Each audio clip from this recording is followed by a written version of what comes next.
A lei da anistia completa 43 anos neste mês. Foi em agosto de 1979 que o então presidente do Brasil, João Batista Figueiredo, assinou a histórica norma que concedeu perdão aos perseguidos políticos e assim abriu caminho para a redemocratização do país.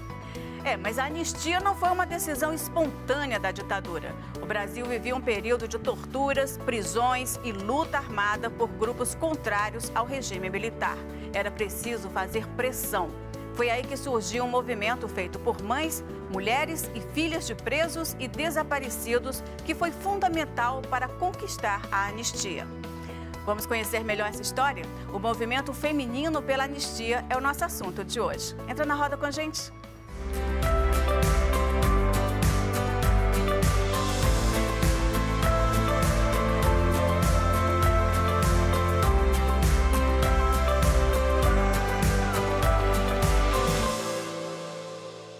Você sabe que a anistia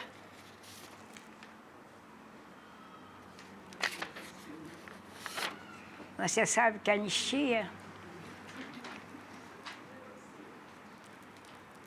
Você sabe o que é uma Assembleia Nacional Constituinte? Ao mesmo tempo que nós lutávamos pela anistia, nós lutávamos também pela história do Brasil. Foi uma luta belíssima, mas ajudada por Deus. Que Sua Excelência, o senhor Presidente da República, após ter ouvido os membros do Conselho de Segurança Nacional, resolveu baixar um ato institucional. Artigo 1º. Nos termos do artigo 2º e seus parágrafos do ato institucional número 5, de 13 de dezembro de 1968, fica decretado o recesso do Congresso Nacional a partir desta data. O medo reinava. Era terrível. A minha casa foi incendiada. A minha casa foi invadida várias e várias vezes. Na universidade era tudo censurado, não podia falar política. A família toda presa, né? O meu marido, filha, filho. E se eles só prendessem, mas eles torturavam.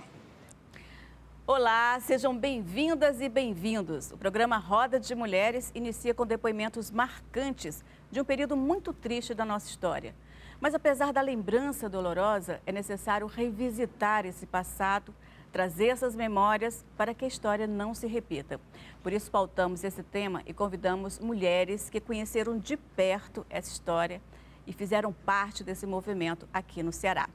Estão aqui com a gente a Maria Luísa Fontinelli, que foi fundadora do Movimento Feminino pela Anistia, Nildes Alencar, presidente do Movimento Feminino pela Anistia, Neide Albuquerque, ativista política, e Célia Gurgel, que é roteirista e co-diretora do documentário Damas da Liberdade, que vocês viram aí no início do programa, e claro, você, que é muito importante para este debate e para esta conversa. Meninas, é um prazer grande, é muito orgulho ter vocês aqui com a gente.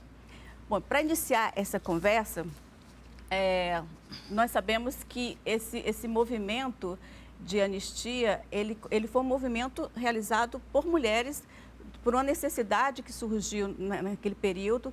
Não era um movimento feminismo, né, feminista, que às vezes a gente tem até que separar um pouquinho, que as pessoas às vezes aliam ao movimento feminista, apesar de que depois as mulheres feministas entraram no movimento.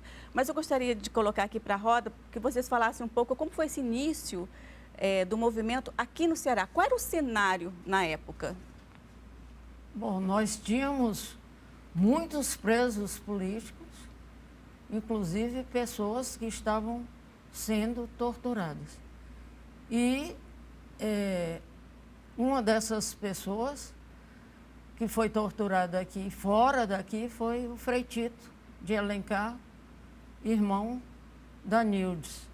E na casa da Nétia eram várias pessoas que foram presos, que foram torturados e que tiveram que sair do país. Então era um período terrível. Quando houve o golpe militar, eu era estudante, muito atuante, e estávamos numa reunião no Sindicato dos Ferroviários. Quando disseram, não estava previsto, portanto é uma coisa muito grave, como nós de esquerda, na época, não estávamos esperando o golpe militar, e quando comunicaram lá, houve o golpe militar. E então, a minha casa era no centro da cidade, eu lembro que era entrando à noite, nós corremos lá do Sindicato dos Ferroviários até minha casa, porque todos nós passamos a temer muito o fato de sermos presos pela simples razão de estarmos defendendo a democracia, lutando por mais vaga na universidade e por coisas dessa natureza. Essa manifestação, surgiu de forma inesperada, como você falou, né? Não existia nenhum movimento antes que pudesse perceber que isso poderia acontecer? Nesse período, aqui no Ceará, nós tivemos notícia de que Terezinha Zerbini, a esposa de um general, estava puxando um movimento... Em São Paulo. Em São Paulo. E tínhamos aqui na Universidade Federal uma companheira, Silvia Porto Alegre, que era de São Paulo, conhecida da Terezinha Zerbini, e ela então perguntou se existia na universidade alguém que pudesse participar do movimento. Aí ela disse, olha, a professora Maria Luísa está chegando agora dos Estados Unidos sem medo. E disse, pois então leve essa carta para ela procurar a irmã do Frei Tito, portanto a Nildes Alencar, e a dona Lourdes Albuquerque, que tinha várias pessoas da família atingidas. E eu tinha chegado dos Estados Unidos sem medo, porque lá a luta estava muito forte, contra a guerra do Vietnã e contra o golpe no Chile. E a informação de que os Estados Unidos estavam apoiando esses golpes. Então, ao chegar aqui, eu não tive nenhuma dúvida de que participaria do movimento. Coincidentemente, Rosa Fonseca, que tinha sido presa e tinha sido minha aluna, estava saindo da prisão. E várias pessoas conhecidas estavam chegando de outros estados para morar aqui clandestinamente. Um casal vinha de São Paulo, participou do ato, lá a Nilde sabe falar melhor disso, do ato que o Frei Tito abrigou lá no convento, não é? Isso, Nilde. Então, essas pessoas estavam fugindo, porque todos que participaram daquele ato estavam sendo perseguidos. E procuraram o nosso apoio aqui no Ceará. E passaram a participar também clandestinamente. Aí começou a surgir esse grupo aqui. Sim. A Nildes entrou nesse período agora, também. Nós tínhamos, não só por conta do Frei Tito, mas por conta de uma igreja que estava sendo muito atuante, nós tivemos aqui um apoio muito forte da igreja. E como foi essa sua participação, Nildes? Bom, a primeira situação foi a prisão do Tito, junto com os dominicanos, por conta do congresso em Ibiúna, que ele tinha conseguido o sítio com a dona Terezinha Zerbini, para que houvesse o congresso dos estudantes universitários. E por conta disso, eles foram presos, depois soltaram novamente, e depois eles novamente vão para a prisão. Nesse período todo, passamos todo um processo de angústia, de perdas, de sofrimento, quando chega o período das torturas que eles cometeram com o Tito. Ao sabermos das torturas e tudo quanto aconteceu com ele, com o Tito, nós estávamos, como eu disse ali, acuados, não só nós, mas todo mundo. Quando estou nesse processo todo, o Tito morre, é banido, é expulso do país, é expatriado, né?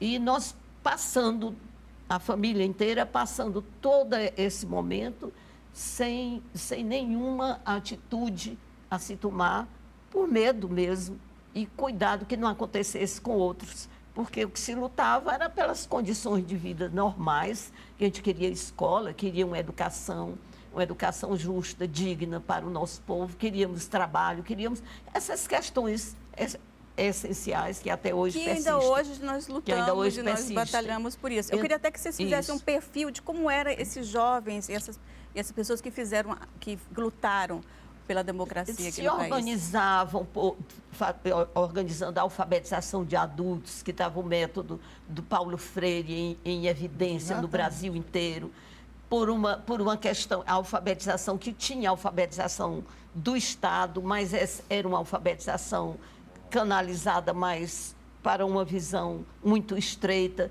e que queria uma educação, uma alfabetização que conscientizasse, que o homem se sentisse digno, que soubesse do valor que ele tinha. Isso era visto como uma atuação comunista. Nós pertencíamos, a grande maioria aqui no Ceará, a uma clientela que fazia parte da Ação Católica, a Ação Católica que tinha uma posição extraordinária, uma volta aos testemunhos cristãos desde o início, que o cristianismo realmente tem essa dimensão, a dimensão humana, a dimensão de dignidade, a dimensão não é salvação do céu somente não, mas esse céu só se alcançaria através de uma educação, de uma conscientização, de uma elevação do ser humano.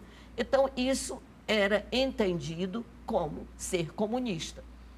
E eu estava na escolinha, eu tinha uma escola que tinha uma linha de educação dentro dessa visão. Quando recebo essa carta que a Maria Luísa se referiu, a essa senhora, a Sílvia, levou para que eu lesse a carta como irmã do Tito, Frei Tito, para que pudéssemos ver a possibilidade de fazer uma organização e um movimento feminino em busca de uma anistia. Eu não sabia bem o que era isso. Eu ouvi falar em anistia porque, quando criança, participei da ditadura Vargas, vi muita gente ser anistiado, participei não. Participei não. Viveu aquele período. Aquele tempo. E então, saber o que era anistia, que na verdade a gente não sabia bem o que era, mas aí dizia que a anistia era liberdade, a anistia era conquista dos direitos, a anistia era perdão, mas perdoar conciliação da família. Conciliação da família era perdão, né? Era uma reconciliação do quê? Porque, pelo contrário, era uma integração que estava havendo. Nós estávamos tomando consciência de que este país sempre foi uma colônia de outros países poderosos, e queríamos o quê? A nossa libertação. Nós queríamos a nossa independência, que ficou pelo meio do caminho. Agora, há um dado importante, você falando de estudantes, já existia em plano nacional a União Nacional dos Estudantes, e, ao nível de todos os locais, as entidades estudantis que articulavam todos os estudantes, e o CPC da UNE, Centro Popular de Cultura. E era uma coisa muito anti-americana, por essa coisa da colonização que a Nildes falou. Nós tínhamos horror de que as nossas universidades fossem comandadas pelo o viés americano. E o poder americano naquele período, ele era muito forte. Muito forte. Principalmente aqui no Brasil, né? Na América Latina. Na América Latina e no Brasil. E responsável por todos os golpes também. Porque foi uma sequência de golpes na época, né? Principalmente nos países latino-americanos, né? E eu imagino que tenha sido um período de muito terror, porque tudo era muito novo. Então, assim, você vê silenciar a sua voz, você não saber o que vai partir dali, né?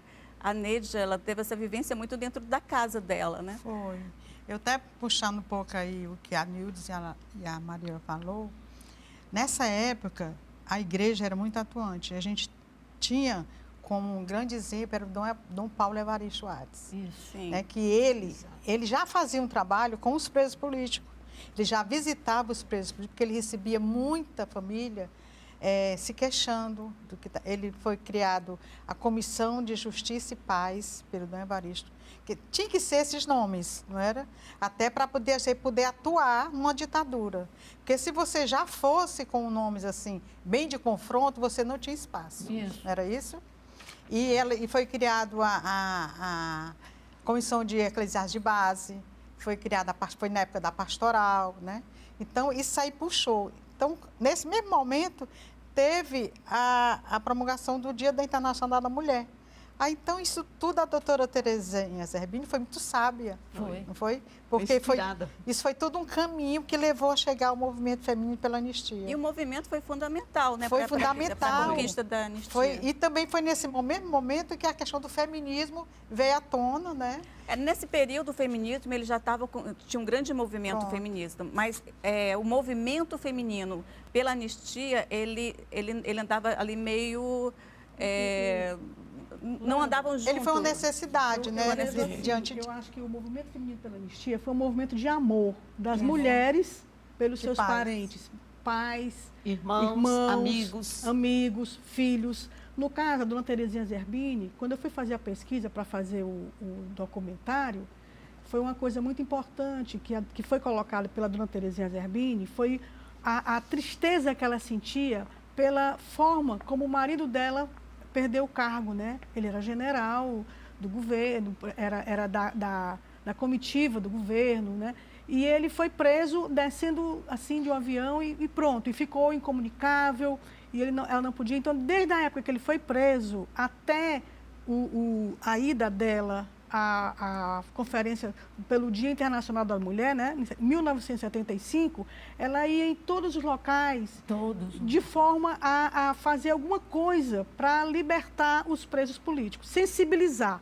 A ideia era sensibilizar. Então, essa questão do feminino, muito associada a essa coisa de apaziguar, de fazer uma coisa sem confronto, procurando os deputados sensíveis à causa da liberdade, porque na época ficou só 2 partidos, né?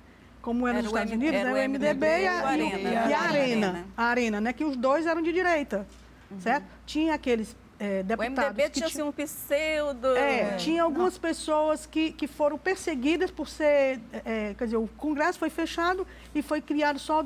Era bipartidarismo, ninguém votava em governador, ninguém votava em prefeito. Inclusive, essa questão da ditadura, eu não participei do movimento feminino pela anistia, mas eu percebia porque eu só vim votar quando? Depois que eu entrei na universidade.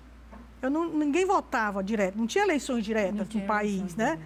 Então, quando eu comecei a pesquisa do documentário Damas da Liberdade, foi porque eu assisti o lançamento de um filme chamado Batismo de Sangue. A professora Nildes estava na plateia, eu conhecia porque meus filhos estudaram na escolinha, né? Na escolinha. Aí, quando eu olhei, assisti uma cena que a Nildes aparecia levando um saco de farinha com rapadura para o Frei Tito, que estava lá preso num convento, num seminário, não sei, lá na França, né? No interior da França. E aquilo me incomodou, porque eu sabia que a Nildes não era uma pessoa simplória daquela, né? Fizeram uma pessoa simplória, e, no entanto, ela era diretora de uma escola, tinha sido vereadora. Eu conhecia a trajetória política da Nildes. Eu disse, Nildes, vamos pesquisar isso. Nós não vamos sair daqui. Eu vou sair daqui em 2007, o lançamento, foi em 2007, aqui em Fortaleza. Vou sair daqui, vamos conversar. Aí ela falou, procura a dona Terezinha Zerbini em São Paulo. Pronto, comecei a fazer essa pesquisa em 2007. A filha da dona Terezinha Zerbini, ela é advogada, ela ficou temerosa. Quem é você? Quem é eu? Acho que ela me pesquisou, né? Já tendo medo do porque passado. a dona Terezinha disse que a filha dela não quis se envolver, tinha medo, muito trauma, né? Desde a infância, com a questão da perseguição. O marido dela também foi muito investigado. Então, tinha todo mundo muito medo ainda, né? Mas a dona Terezinha Zerbini era muito forte, era uma mulher muito forte. Aqui também tivemos uma mulher muito forte, inclusive foi considerada a mãe da anistia. Mãe da anistia. Mas essa história você vai saber no próximo bloco, voltamos já já.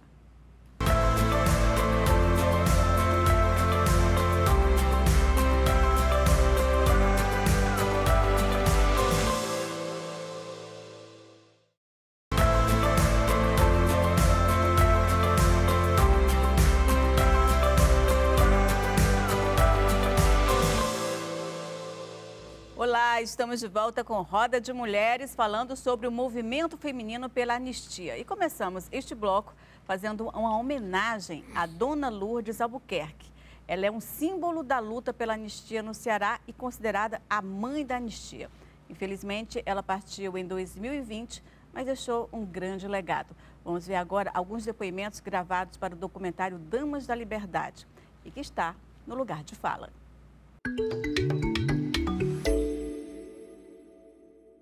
Lutar pela anistia, porque eu tinha 4 filhos, era Pedro Albuquerque, Mário Miranda Albuquerque, Célio Miranda Albuquerque e Nádia Miranda Albuquerque. Todos estavam presos. E eu tinha que lutar pela anistia, não só pelos meus filhos, como também para os filhos dos outros. A primeira prisão do Pedro, eu tive um trauma na vista. Eu urinei sangue 3 meses, eu fiquei sem enxergar. Passei 3 meses sem enxergar. E ainda hoje eu tenho esse trauma, não é doença, porque ele contando as torturas que passou, eu fiquei doente. Aí até cheguei lá, assistência lá no hospital, o médico perguntou, não sei o que é que ela tem. Foi que houve. Aí a gente contando, a gente disse, então já sei. Ela não tem nada não, é um trauma mesmo que ela tem. Dos ossos do Beckson, a mãe dele me perguntou, eu não sei como não mataram o filho da senhora. Eu digo, não mataram porque eu gritava na calçada da polícia, nas DOPS, na Federal. Eu gritava pelos meus filhos. Eu gritava na rua. Eu nunca deixei passar. Quando sabia que iam presos, eu gritava. E uma vez eu cheguei lá na DOPS, eu soube que o Mato tinha sido preso. Aí eu fui lá. Aí o coronel disse, seu filho não está preso. Eu digo, eu não acredito. Aí o que é que a senhora quer que eu faça? Eu quero quero ver todas as dependências.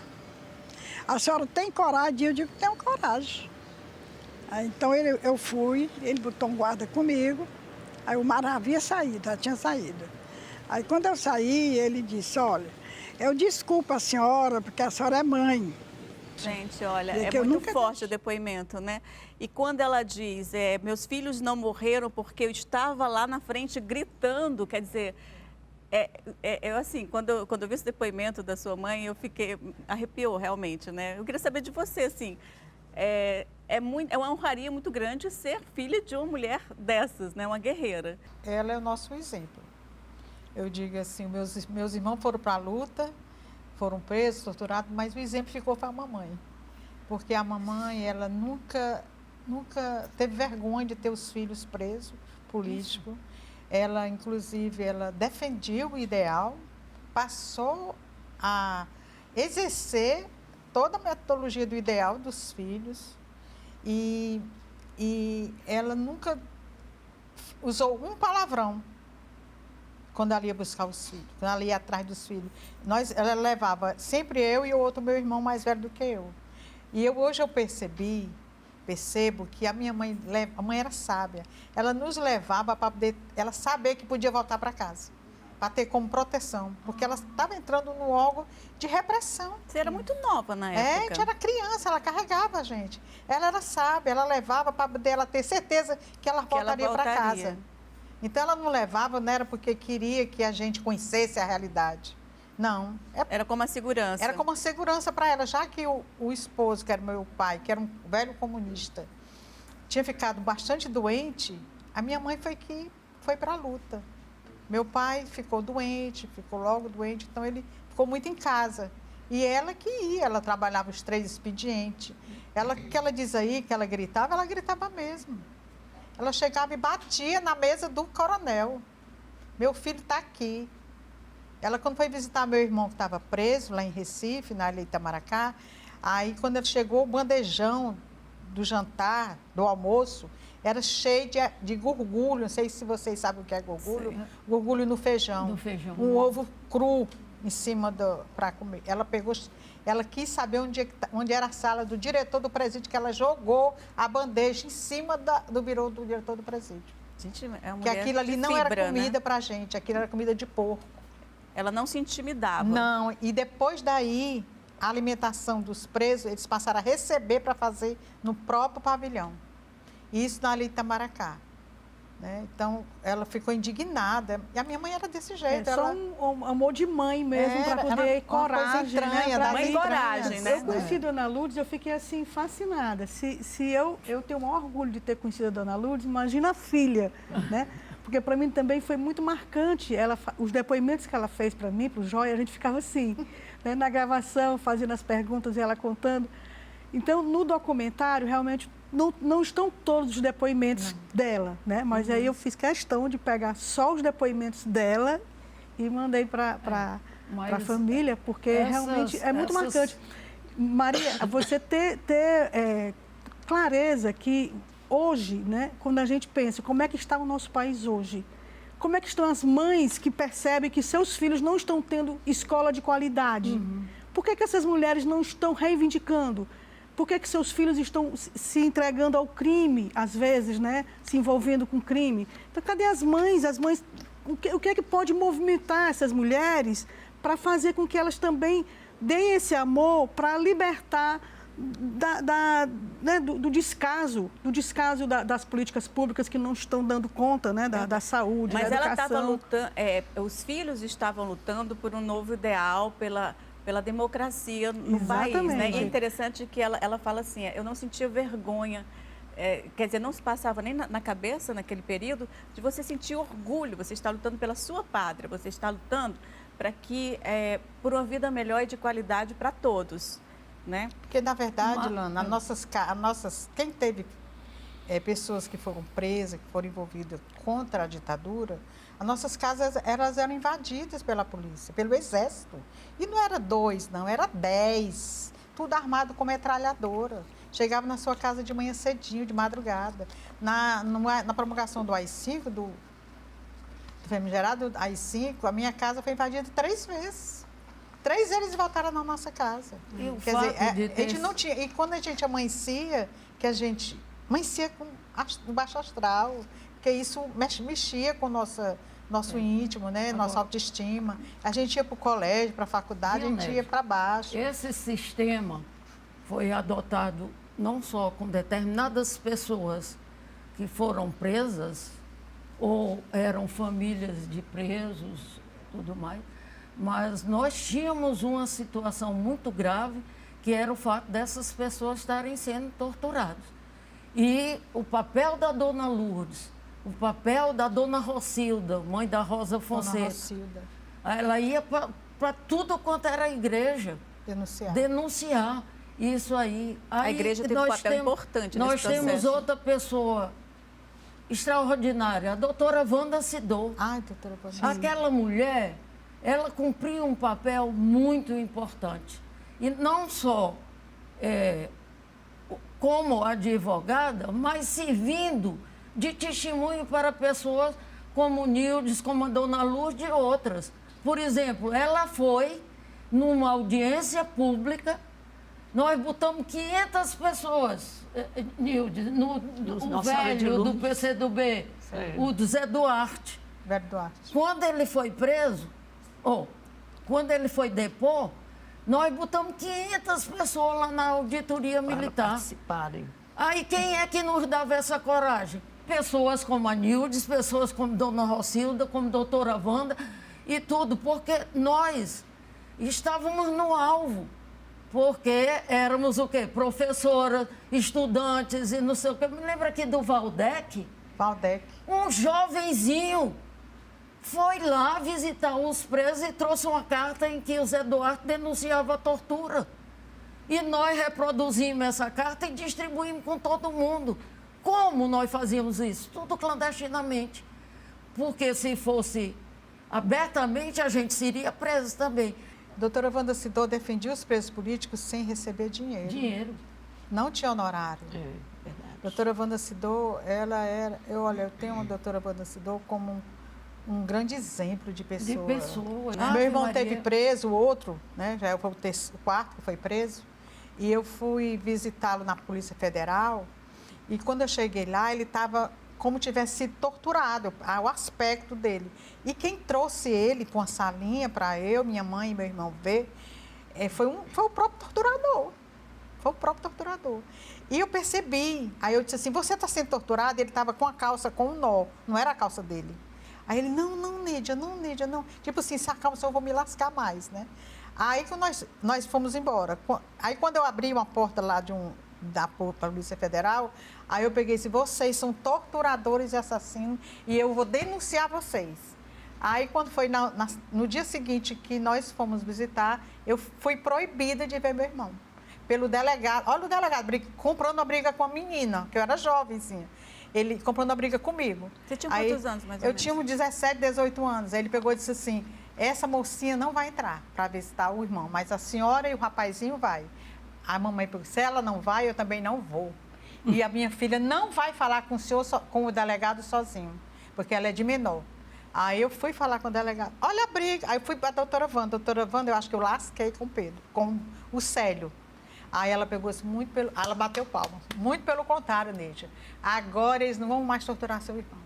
Nem todo mundo, nem lá. Deu visibilidade, ou né? vão diminuir a porrada, ou não vão parar de torturar. Essa coisa que ela disse da doutora Wanda, da dona Lourdes, sábia, a doutora Wanda disse, olha, quando o Zé Duarte botar o pé aqui no Ceará, a polícia e o Zé Duarte têm que saber que estão sendo protegidos. Aí reunimos e a dona Nildes, a dona Lourdes disseram que quem devia ir era eu e a Angélica. Foi. Angélica. Aí nós fomos. Quando chegamos lá, que vimos que o Zé Duarte estava sendo tirado por fora do aeroporto, nós entramos na contramão, a Angélica com os cabelos louros, eu digo, estão pensando que é a Mulher Maravilha. Aí nós demos com a mão para o Zé Duarte. Diga a idade dele, assim, diga a idade do velho Duarte. Ele tinha mais de 80 anos. Mais de 80 anos. De 80 anos. E a doutora... perigo um homem desse... Não, e nessa falta de respeito, de cuidado, Não, né? e a doutora Wanda, nessa hora da audiência, que ela disse, a única coisa que esse homem afirma é que ele é comunista e que tem o direito de ser comunista. Isso. E ela defendeu isso. Quer dizer, numa audiência com... Aliás, era uma pessoa... Tratava Ratacazes, né? Ratacazes. Era uma pessoa... Um auditor. Tratava. Mas essas cartas do Frei Tito, do Zé Duarte e de outras, o Dom Helder foi chamado para ir um encontro internacional na França e ele disse que ele não merecia ser católico, cristão, seguidor de Cristo, se não denunciasse as torturas que estavam havendo aqui no Ceará. E aí,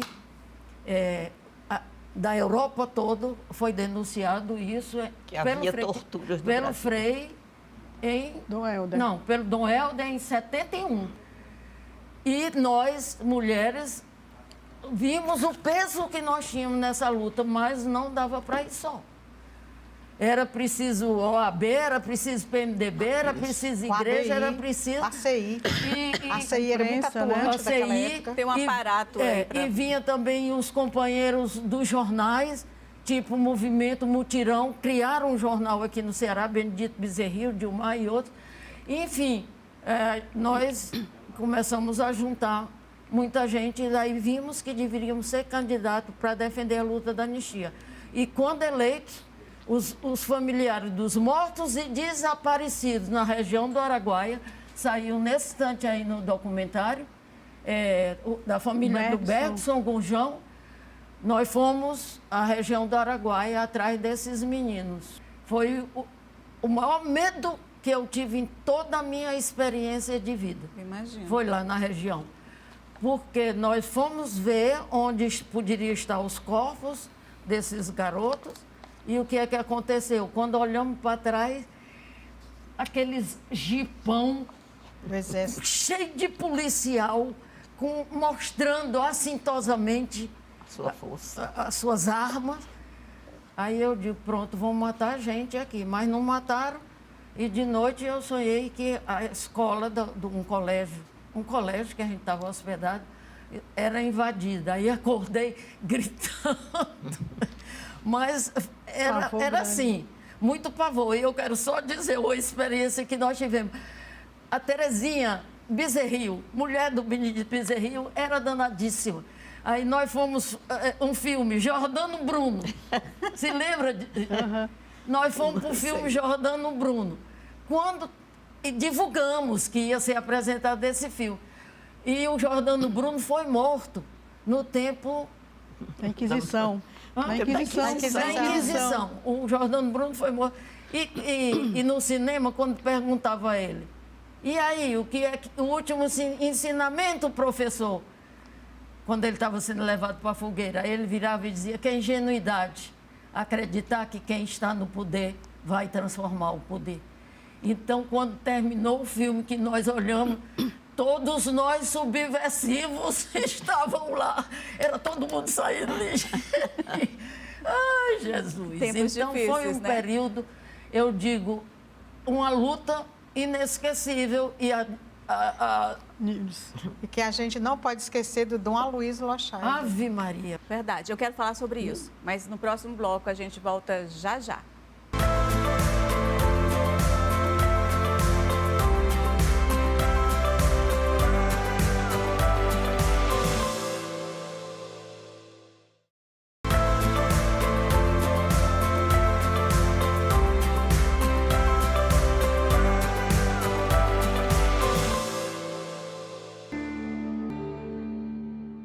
Muito bem-vinda. A Isila, não deu para chegar no comecinho do programa, mas eu acho assim, não, Isila, mesmo que você chegue no terceiro, vai ter que estar com a gente aqui, né? Dança bonito assim. Ficava lindo, A mãe lindo, dela lindo. foi uma baluarte também na luta da anistia. A Isila, por isso que eu falo, ela tem muito a ver com essa nossa conversa, com essa discussão. Aí ela falando, Lana, será que vai dar certo? Eu digo, vai dar certo, nem que seja no finalzinho do bloco, estamos aqui. Respirando. Tá bem? Tá linda. Você é linda. Seja bem-vinda. Por dentro e por fora, né? Verdade, seja bem-vinda. Eu quero dizer que eu me sinto muito honrada estar na presença de vocês. São mulheres que eu admiro, que eu conheço desde a minha infância, como Maria Luísa, e desde a minha juventude como Lana, né? E conheço a trajetória de vocês, mesmo sem esse contato tão próximo como eu tive com Maria e com Lana, mas a admiração profunda por vocês, pela trajetória dos seus familiares, né? E a trajetória de cada mulher que está aqui. E para mim isso é um presente extremamente precioso. E eu nasci em 71, numa casa de militantes. Meus pais não eram da frente, né? Não tinham esse protagonismo do militante dirigente, mas eles tiveram uma importante tarefa de dar o apoio às pessoas que mais precisavam no momento de extrema vulnerabilidade. A gente sabe que estar preso, principalmente numa situação de tortura, é algo medonho, cruel. Né? Cruel, perverso e isso mesmo. E é uma coisa fora dos limites da humanidade, dos nossos limites enquanto ser humano. Mas as pessoas que estavam do lado de fora, que viviam a aflição e a dor de ser um parente, de alguém que cuida, de alguém que zela, de alguém que ama, também é algo enorme. Enorme pelo aspecto da dor, da insegurança, da incerteza, do sofrer pelo outro. Isso é um tipo de sofrimento, que é um sofrimento extremamente nobre, dentro do ponto de vista da perspectiva ética. Você ter a capacidade de sofrer pelo outro, é disso que a gente precisa, porque a partir daí você tem uma série de virtudes. Estamos necessitando disso atualmente muito. Agora, você entrou, eu até comentei... como a arte é libertadora e como a arte ela foi muito importante nesse processo, né? Nesse período da conquista e da luta contra a ditadura, né? Você tem um trabalho que é bem dentro disso, nos seus ativismos, nas questões políticas, né? Eu queria que você falasse um pouquinho a respeito disso, como é que você utiliza a dança para essas questões, assim. O corpo fala.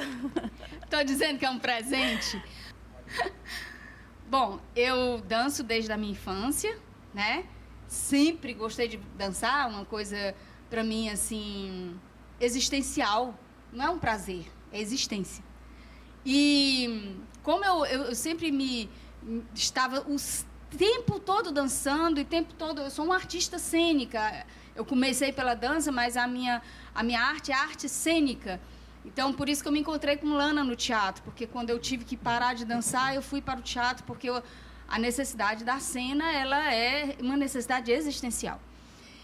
E quando nós tivemos o primeiro congresso da União das Mulheres Cearenses, que a minha mãe militava, minha mãe Argentina Menezes militava junto com Maria Luísa, minha querida, Rosa da Fonseca, queridíssima também. Não sei quem foi a ideia, se foi sua, se foi do meu pai, se foi da minha mãe. Chegou e disse assim, por que você não dança na abertura do congresso? Eu não me lembro de quem foi. Deve ter sido teu pai, coruja. E ele era. E o meu pai é possível, sim, porque ele tinha uma concepção de que... até uma concepção ética e política muito interessante. A coisa ela tem sentido quando ela é compartilhada e quando ela serve para, aí no caso, uma concepção ideológica política bem definida, né, para a libertação da classe trabalhadora. Então, assim, artista, por mais que eu estudasse balé clássico, que é uma coisa identificada como elite e etc., não interessa não, vai dançar o balé clássico aonde for, na periferia, no teatro, aonde tiver que público tem que dançar. E eu sempre fazia em locais que eu nunca tinha visitado na minha vida. Então, eu não sabia se o chão era de tapete, se era de pissarra, calçamento. Eu rasgava muito os meus pés, eu vivia com os pés enfaixados. E tive que aposentar uma sapatilha de ponta, porque era impossível, por exemplo, eu dançar num calçamento com a sapatilha. E fiz o que era... Não, a arte, ela é libertadora, realmente. Agora, eu queria retomar o movimento feminino pela anistia na questão de que ainda tem muito que se fazer, não é verdade? E eu queria fazer uma provocação aqui para vocês, porque não tem como não perguntar, vivenciando tudo que nós estamos passando, esse retrocesso, na opinião de vocês, o que deu errado? Todo esse sofrimento, toda essa história dolorosa e muita gente hoje querendo a retomada disso, né? Na opinião de vocês, o que aconteceu? Por que estamos onde estamos? Eu queria só dizer uma coisinha. Primeiro, houve um processo de conciliação, a gente diz por cima. Ou seja, os deputados, os senadores, enfim, que queriam o retorno de quem estava fora do país. E para nós diziam, não, nós queremos trazer o Miguel Arraio. Nós queremos, mas não deixando os torturadores sem serem penalizados. Você acha que essa impunidade, o fato deles não serem punidos, isso gerou todo esse estado de coisa que hoje, muita gente achando, inclusive, que são heróis. Gerou mais impunidade. Muita gente gerou mais impunidade. Eu queria que vocês falassem um pouco sobre isso. Eu vejo também, ligando a isso, não resta a menor dúvida, mas eu observei e observo também que houve uma certa acomodação. Cada um seguiu seus rumos, que estavam, né, já tinham aprendido a certos movimentos, mas esquecemos que o inimigo estava acordado. Pensávamos que a coisa não tinha, né, não estava viva. Só que, por baixo de tudo isso, eles continuaram agindo. Quando eu digo eles, eu digo os que faziam parte do sistema opressor, né? E passamos a viver um tempo, porque nós vamos ver que já quase 40 anos, né? Ou mais um pouco, 43, né? E 40 anos de acomodação. Mas essa acomodação, eu já vejo diferente também. Eu já vejo diferente, gente. Não, mas há um processo de acomodação. Quando foram derrubar a Dilma, nós insistimos que fôssemos para a rua. Não tinha sentido os parlamentares ficarem dentro do Congresso Nacional votando uma coisa que era evidente que você estava retomando, que já sabia o processo. Houve Eu queria chamar a atenção para uma coisa. Eu estou pensando assim, nós estamos pensando na questão da discussão do movimento de anistia, que foi um movimento fabuloso, né? O movimento pela anistia. Logo em seguida, o que é que nós tivemos? Nós tivemos a fundação de um partido político de esquerda de grande peso, tá certo? Né? Com os movimentos de greve, a nossa associação de classe na universidade se instalou, né? Depois viramos um sindicato, nós tivemos a Constituinte, depois de todo esse período. Então, muitas instituições foram criadas, direito da criança e do adolescente, direito do idoso, direito do consumidor. Muitas instituições foram se estruturando de forma a se estabilizar. Talvez essa aparente acomodação tenha sido no movimento de rua, não havia uma opressão tão explícita e tão institucionalizada como houve na década de 60 e 70, porque a opressão era institucionalizada. Perseguição a quem não rezasse pela cartilha do opressor. Porque apesar das diferenças, existiu o diálogo. Mas acontece que não... Peraí, gente, mas nós estamos gritando, nós estamos aqui numa estação de TV, certo? E nós estamos falando. Né? Nós não estamos, eu não acho que esteja uma acomodação dessa forma, não. Mas eu acho que essa acomodação é porque existiu um diálogo. Eu acho que depois existiu um diálogo. Apesar das diferenças, esquerda e direita dialogavam. Realmente, não era como na ditadura que houve um apartheid mesmo, né? Os instrumentos de opressão ainda existem. Enquanto a imprensa teve um papel fundamental, né? A mídia teve um papel fundamental na questão da denúncia e tudo, mas também tinha uma imprensa que apoiava.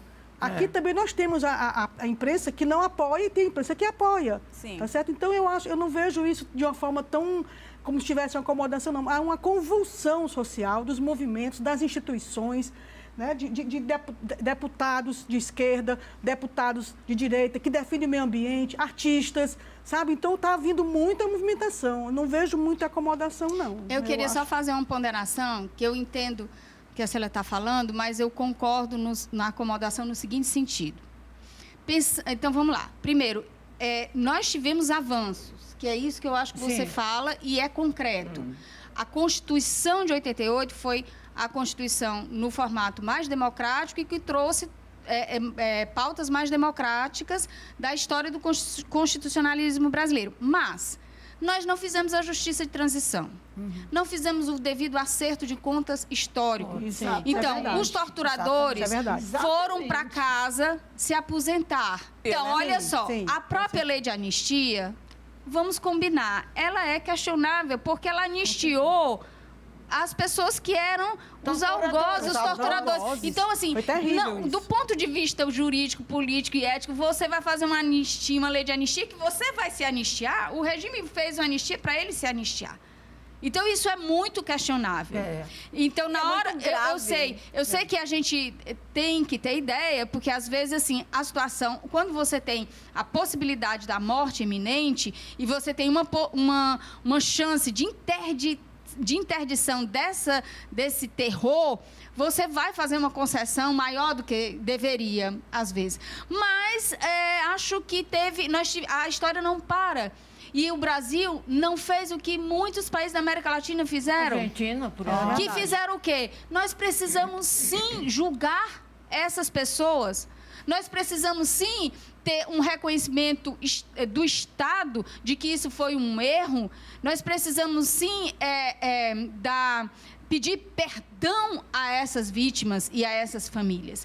Que foi que o único momento que a gente foi começar a fazer esse acerto de contas foi na Comissão da Verdade, que foi interditada, né? E foi interditada. Então, o Brasil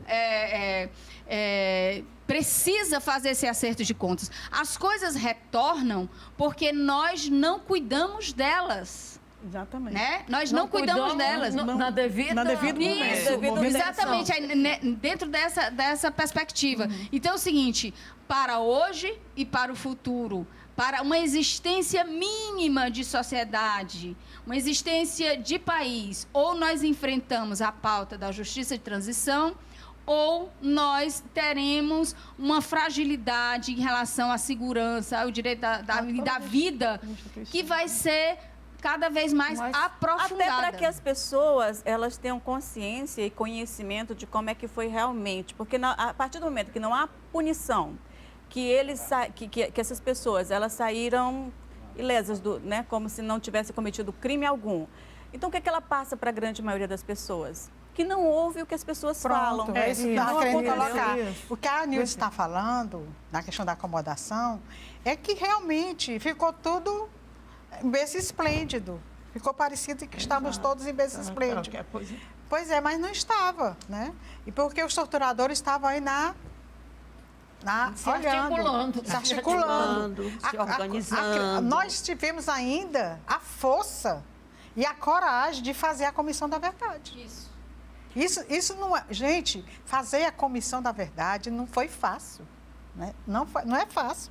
Foi difícil fazer. E foi difícil permanecer, porque precisava-se de um aparato jurídico que ela pudesse ter o poder de também punir, julgar e punir. E ela não teve esse poder, ela teve o poder de quê? De ouvir. Meninas, ela ouvia as partes. Infelizmente, nosso tempo terminou, mas esse assunto, nossa, rende vários programas. Rende muito. Eu queria... Assim, vocês imaginam como eu sou grata pela presença de vocês. Eu estou muito honrada com a presença de todas vocês, né? Foi a conversa, acho que deu para a gente passar um pouco da mensagem que as pessoas elas precisam realmente conhecer a sua história a fundo, para que elas possam não ter uma interpretação equivocada dela. Eu só queria, não querendo, mas dizer que o compromisso íntimo de cada um e dos valores que injetam em cada um de nós para termos a resistência, né, de lutar por aqueles mesmos motivos que as prisões que continuam de outras formas, a tortura que continua, a repressão que continua, a dissimulação, a mentira, que é o pior que pode nos acontecer. A desqualificação da cultura. A gente resolvia nos nossos sonhos aqui neste lugar tão simples, que era a escolinha. Era aqui que a gente confabulava, foi aqui que se construiu o caminho da nossa libertação contra a ditadura militar. Eu me lembro, Nilde, de uma garota que tinha problema, nos ouvindo, a gente querendo fazer um monumento para a doutora Wanda Sidon. Aí ela disse, e esse movimento de vocês só tem passado, não tem futuro, não.